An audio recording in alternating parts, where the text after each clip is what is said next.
De orkaan Irma heeft de afgelopen dagen zware schade aangericht in het Caribisch gebied. Met name Sint Maarten is zwaar getroffen. Een aantal Surinamers zijn de afgelopen dagen teruggevlogen vanuit Sint Maarten naar Suriname. Seelta Khoenkhoen, apothekersassistent en Surinaamse woonachtig op Sint Maarten, sprak hierover in de nieuwstalkshow Bakana Boskopu via People FM. Zo'n hevige orkaan, ja, is de eerste keer. Oké, maar een minder hevig hebt u wel eerder meegemaakt? Ja, categorie 1, categorie 2. En dat was ook op Sint Maarten? Op Sint Maarten, ja, met veel regen, veel wind. Maar hurricane categorie 5, Irma, was hevig. Oké, en wat houdt categorie 5 precies in? Categorie 5 is eigenlijk de snelheid wat ze ook aangeven, dus de windsnelheid. En de windsnelheid was heel hoog, vandaar dat het categorie 5 wordt genoemd. When it comes to hurricanes, each one's impacts are a little bit different. But the wind speeds that we talk about along the Saffir-Simpson scale, those are very specific. And the damage caused in those categories, kind of predictable. So let me show you. Let's start off with a Category 1 storm. And the damage here, not too bad. A couple of shingles fall off. You can have some palm fronds bending in the wind, but everything basically remains intact. Category 2, that's where you really start to feel it. Look at the windows of the house. They can be hit from debris from the outside and already start breaking in a Category 2. Your trees are significantly bent over in the wind, and the siding of the house itself can break, flapping there in the wind, adding to those eerie noises inside. Category 3. I've heard only a Category 3, but it's not only anything except really bad news. In a Category 3, you can have the door of the house blown in because the winds get so strong. You can have the roof of the house start to flap up and down in the wind because it can lift off those weak points, and a lot of those trees start to fall. Category 4, the damage is even worse. You get most trees falling, most of your windows breaking, most of your shingles fly away, and then Cat 5 is as high as the category scale goes. By Cat 5, no shingles remain anywhere nearby. The holes in the roof get so big that the walls of the house start to fall because they're not attached to anything anymore. There won't be any trees up in the neighborhood. That's just catastrophic damage. But again, that's just from the wind. And there are other impacts from hurricanes, and they all vary through the season. So stick with the Weather Channel to keep you safe when the tropics head towards your neck of the woods. Ja, meer dan 250 kilometer per uur. Klopt, ja, klopt. En merkte u dat ook toen die hurricane aankwam? Ja, ik heb het opgemerkt, ik heb het gevoeld, ja, ik heb het ook gehoord. Mm-hmm. Ja. Beschrijf even, wat hoor je en voel je dan als zo'n hurricane slaat op dat eiland? Wat hoor je en voel je en merk je? Natuurlijk veel wind. Je hoort echt geruis. Heel veel kabaal en gegil hebben we gehoord. En dakplaten vlogen. Palen, stroompalen zijn gevallen. Dus al die dingen hoor je. Maar de ernstige was de luchtdruk wat je binnen in je huis voelt. Alsof je in de vliegtuig zit. Dus je voelde de luchtdruk. En je oren sluiten gewoon aan door de luchtdruk. Ja, jullie wisten een paar dagen van tevoren al dat die hurricane zou aankomen op Sint Maarten, toch? Klopt, ja. Oké. Heeft de overheid van Sint Maarten de bevolking toen opgeroepen om voorzorgen te nemen? Normaliter, wanneer we weten dat er een hurricane komt, zijn er voorzorgmaatregelen, wat er altijd wordt gezegd over de hurricane, de maatregelen wat je moet doen wanneer een hurricane komt. Maar we wisten niet eigenlijk gelijk of direct dat het een categorie 5 was. We hebben het gehoord pas in de ochtenduren, zo tegen 10 uur. Nee, ik lieg. Tussen 8 en 10 uur kan je zeggen dat we hebben gehoord dat het een categorie 5 werd. En iedereen moest tot 12 uur eigenlijk werken. Alle zaken moesten eigenlijk 12 uur sluiten. Maar de apotheken, de artsen en nog andere bedrijven mochten tot 5 uur werken. Maar dus, gekeken naar de situatie, heeft mijn baas ons ook 12 uur naar huis gestuurd om inkopen te doen. Maar mensen die nog niet volledig inkopen hadden gedaan voor de categorie 5. We mochten inkopen gaan doen, voorzorgmaatregelen treffen, like ramen gewoon dichtsluiten, dichtspijkeren. Dat moesten we ook daarna gaan doen. Oké. En wat heb je allemaal aan inkopen gedaan om je voor te bereiden op die hurricane? de normale inkopen wat we doen is met blikjes waren wat we heel veel kopen. Want je kan niet koken echt. En gasbom moet je ook kopen. Water. Water is heel belangrijk. Water, olie, rijst. Dus je kan geen vriesproducten hebben. Want de elektriciteit kan gewoon ook neerslaan. Dus vandaar dat we ook blikjes waren kopen. Wat je heel makkelijk kan eten. Sardines. Tuna's, deze soorten dingen. Brood kan je niet lang bewaren, maar je moet blom kopen om Johnny cakes te maken, om roti te maken. Johnny cakes, wat zijn dat? Johnny cake is als bara, kan je zeggen. Oké. Goed, en een heleboel mensen hebben dan inkopen gedaan en hebben dat dan opgeslagen. Maar wat voor voorzorgen tref je aan je huis? Je huis, je moet het helemaal eigenlijk als categorie 5 moet je je hurricane shutters naar beneden halen. Je moet je ramen goed dichtspijkeren. Voldoende water in de bekkens opslaan. Zodat je water hebt voor de toilet. Water hebt om te baden. Drinkwater ook verzamelen. Dat drinkwater kopen we meestal in flessen. En rondom mag je ook geen bomen hebben. Je moet de takken eigenlijk moet helemaal ver zijn van de stroomkabels. Dus al deze voorzorgmaatregelen moeten we treffen. Ja. En je moet ook geen garbage hebben, vuil hebben op straat. Dat is ook een punt. Mm-hmm.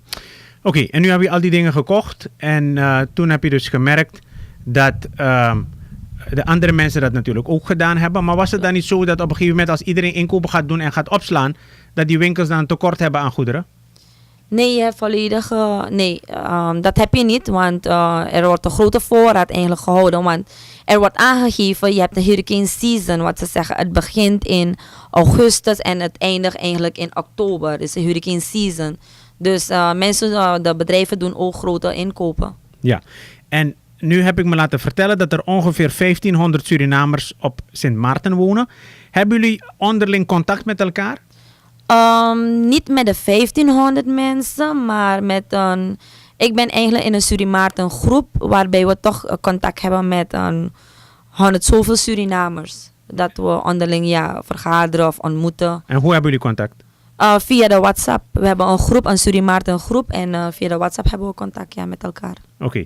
En toen dus het bericht kwam dat er een hurricane komt, hebben jullie met elkaar ook informatie gedeeld? Informaties worden altijd gedeeld, ja. En wat voor informatie spelen jullie zo aan elkaar door dan bijvoorbeeld? Van de website, hoe ver de hurricane is, wat de status is, wat je allemaal moet doen, voorbereidingen. Ze helpen je om een lijst, iedereen maakt een lijst. Dit moet je doen, is een update, een reminder zetten ze ook. Van je kan deze spullen kopen. Vergeet dit niet om te doen, vergeet dat niet om te doen. Dus ja. Ja, en dus jullie hebben wel veel aan elkaar op die WhatsApp groep? Jawel. Oké. En toen kwam die hurricane dus aan. En welke dag was dat? Was 6 september. 6 september. Woensdag. We zijn vandaag 18 september. Dus het is, woensdag is het precies 2 weken. 2 weken geleden is het dan begonnen. En hoe laat kwam die hurricane aan op het eiland Sint Maarten? Het begon eigenlijk met de wind eigenlijk 12 uur. Maar de hevige hebben we echt gevoeld vanaf 4 uur in de ochtend. Hebben we gevoeld tot en met 11:30. Oké. De volgende dag 11:30. En beschrijf even, wat voel je en hoor je dan toen dat begon? Wind natuurlijk, je hoort dat het waait hard. Het regent ook en het waait zodanig dat je dingetjes hoort vliegen. En je weet niet wat je moet doen, je kan je ramen niet openmaken, je hebt geen overzicht wat er buiten gebeurt. Want je mag het niet doen, het is heel gevaarlijk ook om buiten te gaan, want zingplaten waaien. Draadpaal, alle soorten dingetjes waaien rondom. Dus je kan niet eruit gaan. Maar ik heb heel veel dingen gehoord. En ik heb ook tijdens de hurricane heb ik ook gehoord mensen gillen. Mensen gillen, kinderen gillen. En bovenbij waar ik woon, de dakplaten zijn helemaal weggevlogen. Dus plotseling hoorden we alle gegil, gehuil. Mensen zijn naar beneden bij mijn buurvrouw gekomen. Ze hebben de deuren opengemaakt. Ze zijn bij mijn buurvrouw gekomen. En plotseling hoor je van hoe de stoel van de linkerkant naar de rechterkant gaat. Je hoort glazen naar beneden komen. Dus ja, alles ging kapot in dat huis. Maar was je bang? Ik was aan de andere kant had ik toch die vrees van wat gebeurt er nou daar. Want ik weet niet wat er met mijn buurvrouw gebeurt. Want die communicatie hadden we niet. Dus ik was wel een beetje bang, wat gebeurt er daarboven? Want ik hoor niemand die aanklopt bij mijn deur. Ik was ready om mensen te helpen. Maar ik hoorde niets. En later, toen het heel rustig werd, hoorden we van onze buurvrouw wat er eigenlijk is gebeurd. En het heeft zo ongeveer 7 uur lang geduurd. Klopt, ja. Dat is best Maar wel lang. heel lang. Dat was heel lang voor ons. Het leek op dagen. En tijdens die hurricane dan, was er nog stroom en water? Toen het begon, we hadden internet, we hadden water. Zodoende konden we communiceren. Ik communiceerde met mijn vriendin die logeerde voor die ene periode in een hotel in Simpson Bay. Ik had contact en zij gaf een update van, ja, het begint nu hier in Simpson Bay. Het waait nu heel hard, het komt jullie richting op. Dus zo'n communicatie had ik totdat er geen stroom was en dan hadden we ook geen internet meer. In één keer is het gewoon eruit gevallen. Oké, en dat was op die dag toen dus de hurricane begon. En hoe lang heeft het toen geduurd voordat jullie weer stroom en water hadden? Een deel van ze hebben eergisteren stroom gehad en water. Maar een ander groot deel, nee, wij hebben nog geen water en stroom. Geen water? Mijn gebied niet, nee. En hoe deden jullie dan Zonder stroom en water. Ja? We hebben kaarsen aangemaakt voor de avonturen, maar we konden niet slapen. Want je hebt zoveel muskieten. Het is zo heet. En, want je moet je huis het eigenlijk dicht doen. Maar ja, je kan niet slapen. En koken deden we met buitenop met 3 stenen hebben we als chula wat je hier zegt. We gingen buiten koken. We hadden een gas wat we hadden gekocht. Dus dat hebben we ingebruikt voor sito-gevallen. Wanneer we buiten niet konden koken omdat het regent, alles is nat. Dan gingen we binnen ook koken met een gas. Maar hoe deed je dan met baden bijvoorbeeld? Baden is heel slecht. Heel slecht. Mijn huisbaas, hij heeft een put, zeg je, of een duro tank. Een heel grote duro tank, dat hij voor een hele jaar water heeft. Maar uiteindelijk eindigt dat ook. En we gingen elke morgen gingen we water vandaar halen. Ik had 12 mensen thuis bij mij, als het ware, shelter gegeven. Want hun hebben hun huizen, hun appartementen verloren, de daklozen. En dan heb ik die mensen genomen in mijn huis. Zo, we waren met 12 mensen en we zorgden voor water. We gingen water halen om te baden. Maar je kon niet baden hoe je eigenlijk moet. We konden niet. Misschien voor de hele dag gingen we 1 keer alleen baden. Terwijl het gebruiken ging heel moeilijk. Heel moeilijk. Alsof je in het binnenland woont. Ja. We hebben dus toen ook gehoord dat er kort nadat die hurricane aan land kwam, dat er plunderingen zijn geweest. Wat kun je ons daarover vertellen? Tijdens de hurricane, toen het een beetje stil was, want we hadden een gap van 20-30 minuten, zijn mensen gaan plunderen. Ja, ze hebben de winkels open gebroken. Ze zijn gegaan om te stelen. Mensen hebben heel veel elektronische apparaten gestolen. Dat is eigenlijk in de stad, Front Street, hebben ze heel veel spullen gestolen. Juwelierszaken hebben ze ook geprobeerd om het open te maken.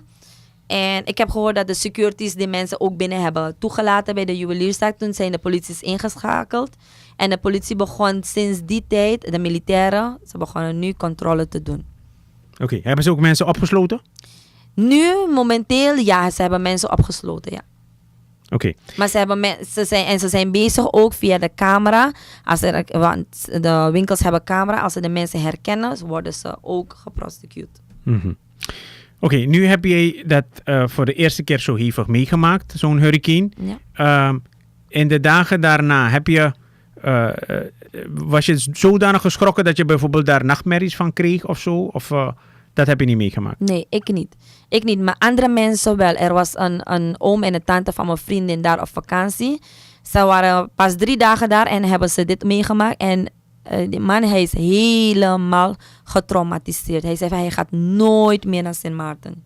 Hij is helemaal getraumatiseerd. Ik heb vriendinnen die maagklachten hebben gehad. Ze zijn helemaal getraumatiseerd. Ze kunnen niet slapen. Ik heb mensen die niet kunnen slapen. Ze slapen niet. Want ze hebben gewoon een trauma. Ze hebben hun appartementen kwijt. Mijn huisbaas ook. Hij heeft ook bijna alles kwijt. Hij is helemaal getraumatiseerd. Ja, en die mensen die daar op vakantie waren en die zo getraumatiseerd zijn, uit welk land kwamen ze? Suriname. Suriname. Ja. En hoe kun je ons een beeld geven van hoe erg de schade is op het eiland? Wat is er allemaal beschadigd en hoe erg is het beschadigd? Je kan zeggen, hoe mensen een oorlog hebben. Als er een oorlog gaande is, alles is helemaal gebrand en alles is uit elkaar. Mensen hebben hun dak en alles, want het is alleen een bodem. Maar sommige mensen hebben alleen een bodem overgehouden. Zo erg is het en er is heel veel schade.